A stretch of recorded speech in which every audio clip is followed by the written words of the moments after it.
जय Shri Ram. I am doctor Manish Jaiswal. तो NEET 2024 के लिए छत्तीसगढ़ की काउंसलिंग प्रारंभ हो गई है। नीट 2024 के माध्यम से जो भी बच्चे छत्तीसगढ़ के काउंसलिंग में पार्टिसिपेट करना चाहते हैं, भाग लेना चाहते हैं गवर्नमेंट और प्राइवेट मेडिकल और डेंटल कॉलेजेस के लिए, तो उनको रजिस्ट्रेशन के डेट, कितनी फ़ीस लगेगी, सिक्योरिटी मनी कितना देना होगा और आगे के प्रोसेस क्या होंगे, इसके लिए पहला notification DME Chhattisgarh director medical education के ऑफिशियल वेबसाइट पर अपलोड कर दिया गया है, जिसको उम्मीद है कि आप सभी लोगों ने देख भी लिया होगा। थोड़ी देर पहले मैंने इस पर एक लाइव स्ट्रीम भी किया था, आपने उसको भी शायद देखा होगा। वो वीडियो काफ़ी लंबा है, बहुत सारी महत्वपूर्ण बातें हैं जिसको काउंसलिंग में पार्टिसिपेट करने से पहले आपके लिए जानना ज़रूरी है। मैं कोशिश करूंगा कि उन सब आपके जो भी सवाल हैं, जो क्वेश्चंस हैं, उसके आंसर कर सकूं और इसको समराइज़ भी कर लेते हैं हम लोग। तो ये नोटिफिकेशन आज ही आया है और उम्मीद से पहले आया है। हम लोग उम्मीद कर रहे थे कि छत्तीसगढ़ में काउंसलिंग 20 से 21 तारीख से ही प्रारंभ होगी, लेकिन छत्तीसगढ़ की जो काउंसलिंग का है, ये जो डेट है 18 तारीख से 18 अगस्त से प्रारंभ होगी। रजिस्ट्रेशन ऑनलाइन कराना है, ऑफलाइन नहीं होगा। ऑनलाइन आप घर पे ही रजिस्ट्रेशन करा सकते हैं और ये 18 अगस्त 2024 से लेकर आप रजिस्ट्रेशन करने का जो लास्ट डेट है 24 अगस्त तक है। इसी बीच में आपको रजिस्ट्रेशन जब आपका कंप्लीट हो जाता है तो चॉइस फिलिंग भी कंप्लीट करना है, उसके लिए अलग से आपको समय नहीं दिया जाएगा। 18 अगस्त से लेकर 25 अगस्त तक आपको चॉइस फिलिंग भी करना है, चॉइस लॉकिंग भी करना है। आपको इस बात का ध्यान रखना है कि आपका रजिस्ट्रेशन जो है सफलतापूर्वक कंप्लीट हो गया है। मतलब ये है कि जब आप ऑनलाइन एप्लीकेशन डालेंगे तो आवेदन जो शुल्क है ये रिफंडेबल नहीं होता है। ये अनरिजर्व और ओबीसी के लिए 1000 है, जबकि एसटी और एससी कैंडिडेट के लिए 500 रुपीज़ है। जो एनआरआई कैंडिडेट हैं उनको 10,000 रुपीज़ का आवेदन शुल्क लगेगा, या जो रिफंडेबल नहीं होगा। जो कॉशन मनी या रजिस्ट्रेशन सिक्योरिटी डिपॉजिट मनी है, उसके बारे में नेक्स्ट पेज में दिया हुआ है, उस पर भी हम लोग बात करते हैं। वो नॉन रिफंडेबल भी हो सकता है। तो आपको इस चीज़ का ध्यान रखना है कि रजिस्ट्रेशन, पेमेंट और चॉइस फिलिंग, ये सारी चीज़ें आपका सही समय पर हो जाना चाहिए 18 अगस्त से लेकर 24 अगस्त के बीच। वैसे हड़बड़ाने की ज़रूरत नहीं है। कुछ चीज़ें, एमबीबीएस के फर्स्ट अलॉटमेंट के बाद पहले से जो भी आवेदित पात्र अभ्यर्थी को ही सेकेंड राउंड या उसके बाद के राउंड में मौका मिलेगा। मैं बार बार इस चीज़ को आपको रिमाइंड कर रहा हूँ कि छत्तीसगढ़ की काउंसलिंग में ये जो काउंसलिंग हो रही है, ये छत्तीसगढ़ के गवर्नमेंट और मेडिकल और डेंटल कॉलेज के, है ना, गवर्नमेंट के जो मेडिकल और डेंटल कॉलेज हैं उनके स्टेट कोटा के लिए हो रही है। साथ ही साथ छत्तीसगढ़ के सभी प्राइवेट और मेडिकल कॉलेज और सभी प्राइवेट डेंटल कॉलेज के 100% सीट्स के लिए हो रही है।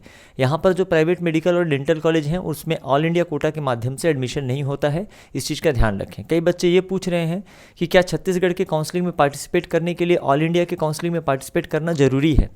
ऐसा ज़रूरी नहीं है, ये आपकी इच्छा पर, आपके मार्क्स पर, रैंक पर डिपेंड करता है कि आप ऑल इंडिया के काउंसलिंग में पार्टिसिपेट करना चाहते हैं या नहीं करना चाहते हैं। यदि आप ऑल इंडिया के काउंसलिंग में पार्टिसिपेट करते भी हैं, ठीक है, तो भी आप छत्तीसगढ़ के काउंसलिंग में पार्टिसिपेट कर सकते हैं। और यदि आप ऑल इंडिया काउंसलिंग में पार्टिसिपेट नहीं करते हैं तो भी इंडिपेंडेंटली आप सिर्फ छत्तीसगढ़ के काउंसलिंग में पार्टिसिपेट कर सकते हैं। तो इस चीज़ का आपको ध्यान रखना है। नाउ सेकेंड पेज में जब हम लोग आ जाते हैं तो इसमें कुछ इंपॉर्टेंट चीज़ें दी गई हैं कि जब आप केवल गवर्नमेंट मेडिकल कॉलेज के लिए ही अप्लाई करेंगे, बीडीएस के लिए यहाँ पर कोई भी सिक्योरिटी मनी डिपॉजिट नहीं करना होता है, चाहे वो गवर्नमेंट का हो या फिर प्राइवेट का हो। तो ओनली गवर्नमेंट मेडिकल कॉलेज के लिए अगर आप अप्लाई करते हैं तो उस केस में आपको सिक्योरिटी मनी 10,000 अनरिजर्व के लिए और कैटेगरी एसटी, एससी और ओबीसी के लिए 5,000 का देना पड़ेगा। ये जो सिक्योरिटी मनी है ये रिफंडेबल होता है। कुछ केसेस में सिक्योरिटी मनी रिफंड नहीं होता है, जिस पर डिस्कशन किया जाएगा। लेकिन यदि आप गवर्नमेंट प्लस प्राइवेट दोनों करते हैं तो आपको 1,10,000 या 1,05,000 रुपये नहीं लगेंगे। गवर्नमेंट और प्राइवेट मेडिकल कॉलेज ऑप्ट करने पर आपको केवल 1,00,000 रुपये, ये सभी कैटेगरी के लिए सेम ही है, चाहे आप जनरल हों, एसटी हों, एससी हों या ओबीसी हों, 1,00,000 रुपये का सिक्योरिटी मनी आपको देना पड़ेगा। सेकेंड राउंड की काउंसलिंग में यदि आपको कोई कॉलेज अलॉट होता है और आप उसे ज्वाइन नहीं करते हैं या पहले से ज्वाइन किए हुए कॉलेज को सेकेंड राउंड के बाद छोड़ देते हैं, तो उस केस में आपको सिक्योरिटी मनी रिफंड नहीं होगा, वो फोरफिट कर लिया जाएगा, रात साथ कर लिया जाएगा।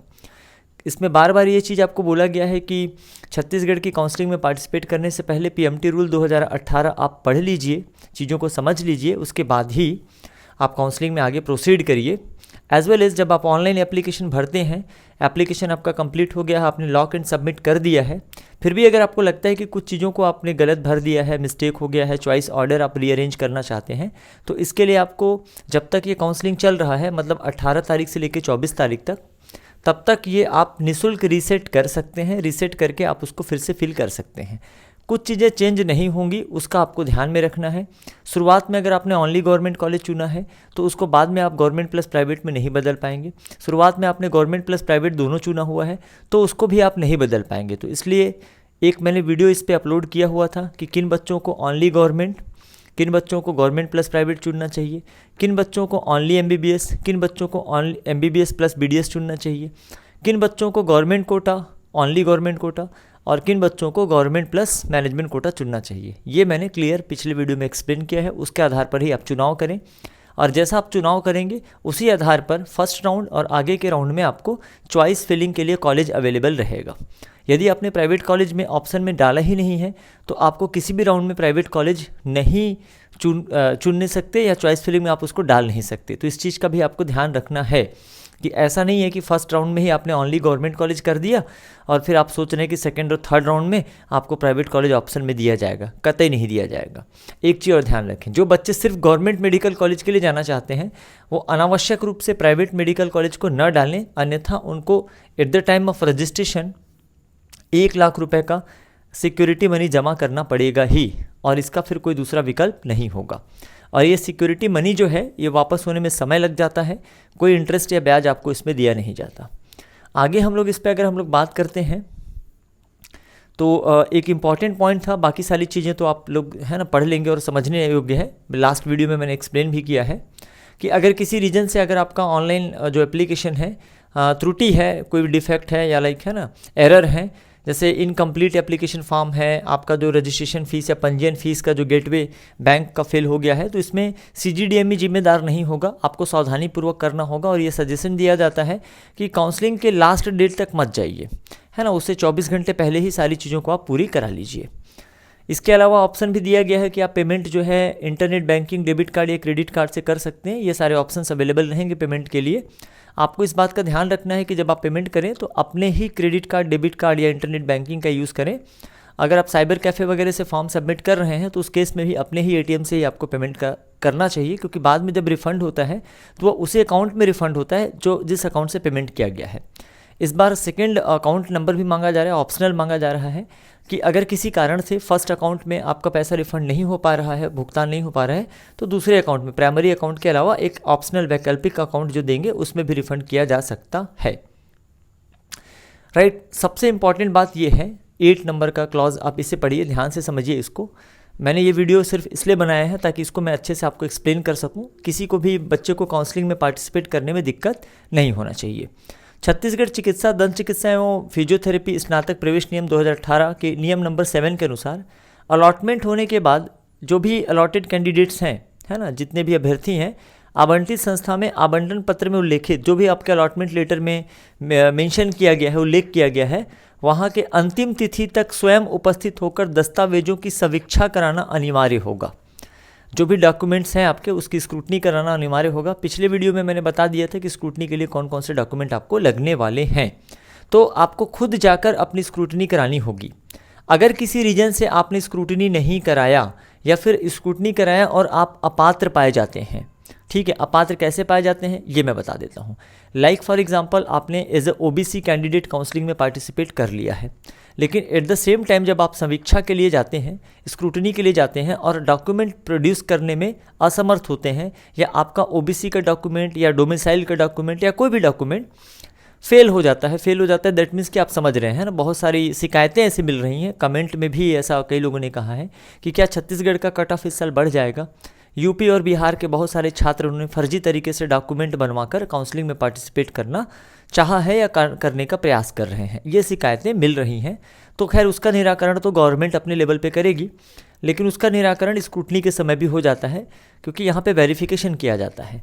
तो उस समय अगर अपने डॉक्यूमेंट प्रोड्यूस करने में दिक्कत हो गई तो आप स्वयं काउंसलिंग से बाहर हो जाएंगे। इसके बाद के किसी भी राउंड के लिए आप एलिजिबल नहीं रहेंगे। या मान लीजिए कि आप OBC कैंडिडेट हैं और एज ए OBC आपको अलॉट हो गया है, अब आपको लग रहा है कि मैंने OBC का डॉक्यूमेंट वहाँ पे प्रूफ नहीं कर पाऊँगा या नहीं ले जा पाऊँगा, या मेरे OBC के डॉक्यूमेंट वेरीफाई नहीं होंगे, तो अगले राउंड्स में आप जनरल के लिए एलिजिबल होंगे, ऐसा गलत है। आप सीधे सीधे काउंसलिंग से बाहर हो जाएंगे। तो इस चीज़ का भी आपको ध्यान रखना है। जिस प्रकार का डॉक्यूमेंट आपके पास उपलब्ध है, ST, SC, OBC, EWS, सैनिक, हैंडीकैप, जिस भी कैटेगरी से या सब कैटेगरी से आप बिलोंग करते हैं, उसके जेन्युइन आपके पास डॉक्यूमेंट होने चाहिए। अदरवाइज स्क्रूटनी के समय अगर आपने कोई भी गड़बड़ी करी है या आपका गड़बड़ी पकड़ में आ गया, तो उस केस में ऐसा नहीं कि आप स्क्रूटनी से बाहर हो रहे हैं या फर्स्ट राउंड से बाहर हो रहे हैं, ऐसा है कि आप सीधे काउंसलिंग से बाहर हो जाएंगे। इससे पहले भी ये घटनाएं हो चुकी हैं, तो काउंसलिंग से सीधे बाहर कर दिया जाएगा। फर्स्ट राउंड में यदि आपको कोई भी है ना शासकीय चिकित्सा महाविद्यालय में प्रवेश लेना अनिवार्य होगा, जैसे कि फर्स्ट राउंड में आपको जो भी अलॉट होता है, तो गवर्नमेंट मेडिकल कॉलेज में एडमिशन लेना कंपलसरी है। आपको एडमिशन लेना ही पड़ेगा, चाहे आपके चॉइस का कॉलेज मिला है या नहीं मिला है। बाद में आप अपग्रेड करा सकते हैं, सेकेंड राउंड में आप अपग्रेड करा सकते हैं डेफिनेटली, और सेकेंड राउंड के बाद कोई अपग्रेड राउंड नहीं होता है, ये भी आपको ध्यान रखना है। तो गवर्नमेंट मेडिकल कॉलेज में एडमिशन लेना अनिवार्य है, लेकिन private medical college, government dental college या प्राइवेट डेंटल कॉलेज में एडमिशन लेना तो कंपलसरी नहीं है आफ्टर अलॉटमेंट, फर्स्ट राउंड के बाद भी। लेकिन जब भी जिन बच्चों को फर्स्ट राउंड में कॉलेज अलॉट हुआ है, किसी भी प्रकार का कॉलेज अलॉटमेंट हुआ है, दैट मीन्स कि अलॉटमेंट लिस्ट में आपका नाम है, आपके नाम से अलॉटमेंट लेटर प्रिंट हुआ है, प्रिंट किया है आपने, तो उस अवस्था में आपको जितने भी अलॉटेड कैंडिडेट हैं स्क्रूटनी कराना ही है। जो भी अलॉटमेंट लेटर है उसमें आपके स्क्रूटनी का जगह दिया रहेगा, वहाँ जाके आपको स्क्रूटनी कराना पड़ेगा, राइट। तो ये चीज़ आपको ध्यान रखना है। काउंसलिंग की जो समस्त प्रक्रिया, ये सारी चीज़ें जो हैं अभ्यर्थी द्वारा स्वयं की जाती है। किसी भी टाइप से आप इनकम्प्लीट फॉर्म वगैरह डालते हैं तो उसमें DME की, डायरेक्टर मेडिकल एजुकेशन की, कोई जिम्मेदारी नहीं होगी। मैं कुछ क्वेश्चंस भी आपके ले रहा हूँ। क्वेश्चन है सर, मान लीजिए मैंने गवर्नमेंट और प्राइवेट दोनों चूज़ किया है at the time of registration, और 1 लाख रुपये सिक्योरिटी मनी भी पे किया है, और मुझे गवर्नमेंट में सिलेक्शन हो जाता है, अर्थात गवर्नमेंट मेडिकल कॉलेज अलॉट हो जाता है, तो क्या मुझे मेरे 1 लाख वापस मिल जाएंगे? डेफिनेटली आपको आपके 1 लाख रुपए वापस मिल जाएंगे, लेकिन वो इंस्टेंटली नहीं मिलते, तुरंत नहीं मिलते। ये 1 लाख रुपए आपको जब सबका रिफंड होगा तो आपका भी रिफंड हो जाएगा। एक और क्वेश्चन है, आप आराम से वीडियो को देखिए क्योंकि इट मे बी पॉसिबल कि ये सारे क्वेश्चन आपके भी हों। सर, अगर फर्स्ट राउंड में BDS कॉलेज मिले तो उसमें एडमिशन ले लेंगे, तो क्या मॉपअप राउंड के लिए एलिजिबल रहेंगे फॉर MBBS? यस। जिन भी बच्चों को BDS कॉलेज मिलता है ना, डेंटल कॉलेज मिलता है, तो डेंटल से MBBS अपग्रेडेशन अवेलेबल होता है, लेकिन सेकेंड राउंड के बाद MBBS से MBBS अपग्रेडेशन नहीं रहता। MBBS के लिए सेकेंड राउंड ही अपग्रेडेड राउंड कंसिडर किया जाता है, ऐसा नियम है। इसके बाद नेक्स्ट क्वेश्चन है, सर छत्तीसगढ़ डोमिसाइल BDS या BAMS लेकर पार्शियल ड्रॉप ले सकते हैं क्या MBBS के लिए? और अभी इनके मार्क्स EWS में 541 हैं। आप निश्चिंत रहिए, आपको 541 मार्क्स पे एज ए EWS कैंडिडेट इसी साल MBBS मिल जाएगा। नेक्स्ट क्वेश्चन ले लेते हैं, सर अपग्रेडेशन राउंड में चॉइस फिलिंग कैसे करें? डेफिनेटली मैं बताऊंगा, फर्स्ट राउंड की चॉइस फिलिंग का तरीका भी आपको बताऊंगा। उसके बाद जो सेकंड और अपग्रेडेड राउंड होता है उसमें भी आप किस तरीके से चॉइस फिलिंग कर सकते हैं और क्या ऑप्शन आपके पास अवेलेबल रहेगा, ये भी आपको बताया जाएगा। अगला क्वेश्चन है, OBC नो क्लास का सेंट्रल कास्ट सर्टिफिकेट रिन्यूअल कराना पड़ेगा। अगर आप ऑल इंडिया की काउंसलिंग में पार्टिसिपेट करते हैं तो सेंट्रल का कास्ट सर्टिफिकेट लगता है जो केंद्र द्वारा जारी किया जाता है, लेकिन छत्तीसगढ़ स्टेट की काउंसलिंग में पार्टिसिपेट करने पर यहाँ पे छत्तीसगढ़ राज्य द्वारा जारी किया गया ही कास्ट सर्टिफिकेट या जाति प्रमाण पत्र लगता है, जिसको हर साल रिन्यूअल कराने की ज़रूरत नहीं है। इस चीज़ को आप आराम से देख सकते हैं। पिछले साल का सिक्योरिटी मनी वापस नहीं आया है सर, ये कई सारे लोगों के साथ ये दिक्कत है, इसमें मैं कुछ नहीं कर पाऊँगा। जो भी कर पाएंगे छत्तीसगढ़ के डायरेक्टर मेडिकल एजुकेशन साहब कर पाएंगे, ठीक है। सेम कुछ एक क्वेश्चन है, sir I am from Jharkhand, अगर मुझे फर्स्ट राउंड में CG का प्राइवेट कॉलेज मिला और मैंने एडमिशन ले लिया, ठीक है, और झारखंड में सेकेंड राउंड में गवर्नमेंट कॉलेज मिलता है और मुझे प्राइवेट कॉलेज का एडमिशन कैंसिल करना है, तो क्या प्राइवेट कॉलेज की फ़ीस मुझे वापस मिल जाएगी या फॉरफिट हो जाएगी? तो अगर आपने छत्तीसगढ़ के कॉलेज में, प्राइवेट कॉलेज में फर्स्ट राउंड में एडमिशन ले लिया है और छत्तीसगढ़ के सेकेंड राउंड चालू होने से पहले आप एडमिशन क्विट कर देते हैं, ठीक है, तो उस केस में आपको कॉलेज से आपकी फ़ीस 10% डिडक्ट होगी और बाकी फ़ीस आपको रिफ़ंड हो जाएगी। इस चीज़ का आपको ध्यान रखना है। और इस केस में आपका सिक्योरिटी मनी भी वापस हो जाएगा। लेकिन यदि सेकेंड राउंड के बाद बाकी के राउंड से पहले आप छोड़ते हैं तो कॉलेज लेवल पे आपको बात करना होगा, और काउंसलिंग समाप्त नहीं हुआ है उससे पहले ही आप छोड़ देते हैं, छोड़ने के एक डेट दिया जाता है, तो उस केस में आपकी फ़ीस जो है पूरी की पूरी तो वापस नहीं होगी। जहाँ तक मुझे जानकारी है 10% फीस ये काट लेते हैं, मतलब 14 लाख का 10% मतलब 1.5 लाख रुपये, 1,40,000 रुपये आपका डिडक्ट कर लिया जाएगा। वैसे नियम सिर्फ ट्यूशन फीस से काटने का है, बट ठीक है। अगेन एक क्वेश्चन है कि sir I am from Haryana, marks हैं इनके 596, और यदि ये पहले राउंड में रजिस्ट्रेशन कराते हैं CGDME के, तो can I only do choice filling, for example participate in only third round. तो पहले राउंड में अगर आपने रजिस्ट्रेशन कंप्लीट करा लिया है तो डेफिनेटली आपको चॉइस फिलिंग भी करना पड़ेगा, क्योंकि बिना चॉइस फिलिंग के आपका फॉर्म ही कंप्लीट नहीं होगा। बाकी हम ये देखते हैं जब फॉर्म जब आ जाएगा, काउंसलिंग जब स्टार्ट हो जाएगी 18 तारीख से, तो हम उस पर वीडियो लाइव बनाएंगे, देखते हैं किस तरीके से वो प्रोसीड होता है। जहाँ तक मुझे जानकारी है कि चॉइस फिलिंग के बाद ही आपका फॉर्म कंप्लीट माना जाता है। तो फर्स्ट राउंड में तो आपको चॉइस फिलिंग करना ही पड़ेगा। एट अ मोमेंट मैं ये सलाह दे सकता हूँ कि आप फर्स्ट राउंड में कोई ऐसे कॉलेज को डाल दीजिए जिसमें आप जाना नहीं चाहते हैं, तो आप सेकेंड राउंड में तक चले जाएंगे, अब आपको उस कॉलेज में जाना भी नहीं पड़ेगा। पर ध्यान से आप डालिएगा ऐसे कॉलेज को ही जिसमें आप नहीं जाना चाहते हैं। नेक्स्ट क्वेश्चन है सर, अगर all India counselling and state counselling दोनों में ही पार्टिसिपेट करने पे अलॉटमेंट का प्रोसेस कैसे रहता है? ऑल इंडिया का अलॉटमेंट सेपरेटली होता है, ऑल इंडिया के माध्यम से होता है। ऑल इंडिया काउंसलिंग भी आज से प्रारंभ हो गई है, वहाँ से अलॉटमेंट होता है और उसका पहले होता है और उसके बाद ही स्टेट का होता है। तो कोई ऐसे मिक्सअप या क्या कहना चाहिए हौच पौच नहीं होने वाला है। आपको चुनने के लिए पर्याप्त समय रहेगा कि आपको ऑल इंडिया काउंसलिंग के माध्यम से कॉलेज जाना है या फिर छत्तीसगढ़ स्टेट काउंसलिंग के माध्यम से कॉलेज में जाना है। अपग्रेडेशन का डिटेल वीडियो डेफिनेटली बनाया जाएगा, है ना, उसमें बहुत सारा डाउट हो रहा है लोगों को।